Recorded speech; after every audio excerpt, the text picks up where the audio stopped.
So hello guys, turo ko po sa inyo ngayon kung paano ko kinuha yung last week kong in-upload na sa GCash card na ang bilis lang po siya dumating. So ngayon, ituturo ko siya kung paano ko siya kinuha na napakasimple lang. So once na open na po yung GCash po ninyo, punta po kayo dun sa view and then scroll up, punta po kayo dun sa my card. So i-request na po ninyo yung para maka-request po kayo ng card. So, once dito sa akin is nakalink na po yung GCash card ko kasi meron na po ako. So, punta po kayo doon sa order a GCash card doon sa may baba. So, dito po kayo mapupunta. Ito pong ano niya na mapupuntahan po ninyo. And then scroll up lang po siya. And then, click mo yung send me a card. Kumpleto. So, pag-click mo niyan, napilapan mo na lahat dun sa may box.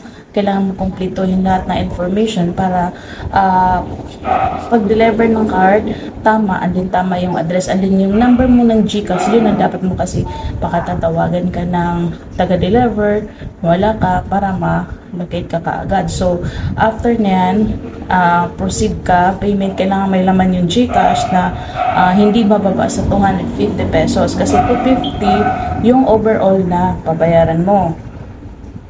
So, ang card is 185, ang shipping fee is 65 pesos.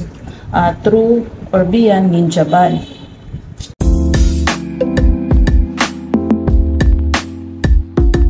Okay, pag na-successful na yung pag-request mo ng card, makikita mo yun doon, na-successful na po siya. And then, ang delivery time, depende po dun sa province or sa location mo, kung saan mo ipapadeliver yung card. Okay.